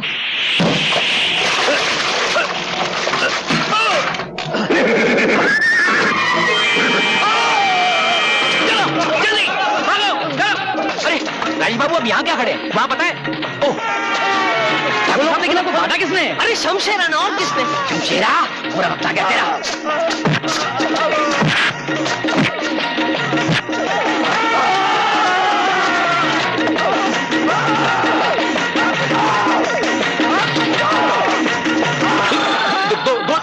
दोने मारने का, एक आदमी को दोने मारने का। मेरे को मारेगा? नहीं, तेरे को साथ में लेके जाऊंगा। साथ में लेके जाएगा तेरी।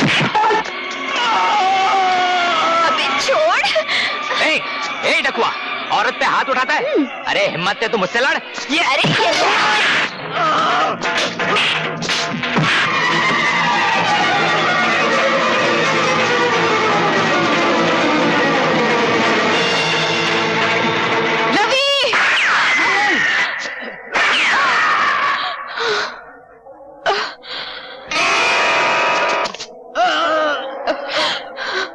रवि, तुमने मेरी मौत अपने सर पे क्यों ले ली?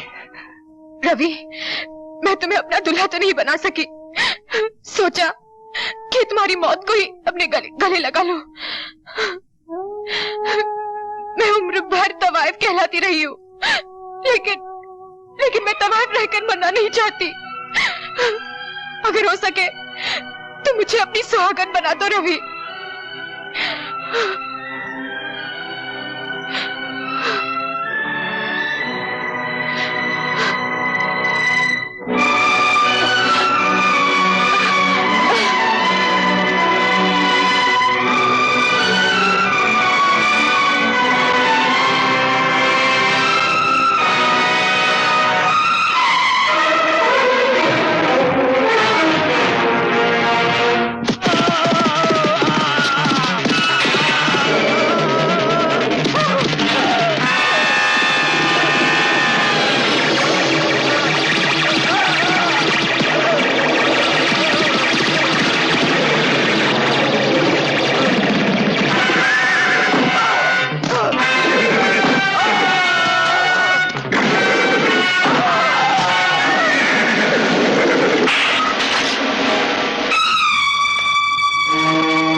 कहते हैं मौत को जहां मारना होता है वहीं खींच कर लाती है।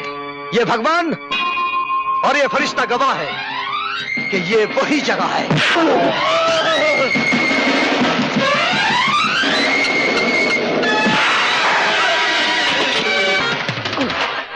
वही दिन है।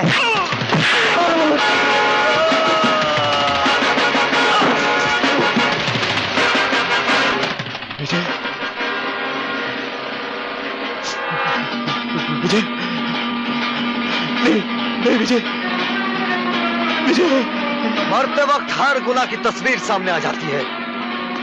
मेरे पिता के कातिल, गौर से देख, तेरी मौत का नाम विजय नहीं रवि है। फर्क सिर्फ इतना है कि मेरे पिता की आत्मा मुझ में समा गई है तेरा नाश करने के लिए।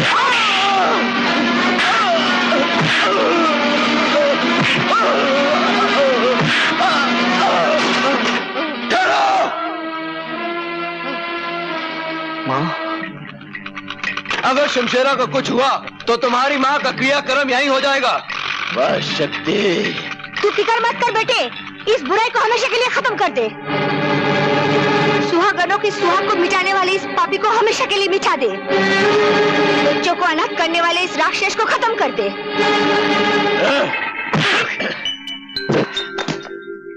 तूने ठीक ही कहा था हरामी की औलाद, ये वही जगह है, वही वक्त है और वही माहौल।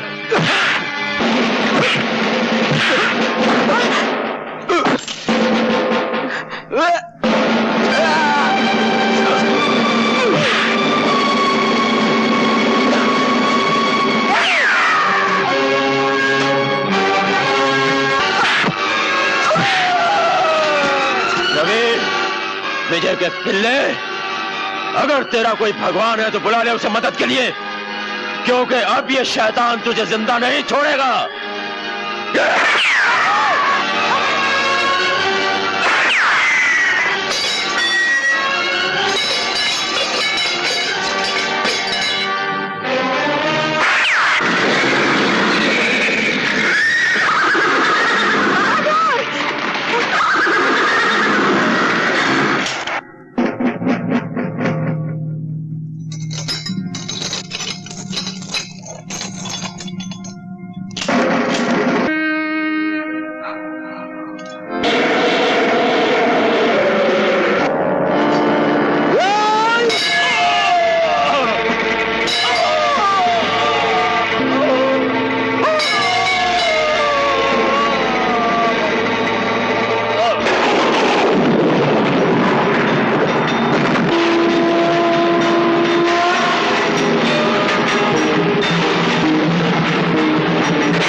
चलो मां। रवि,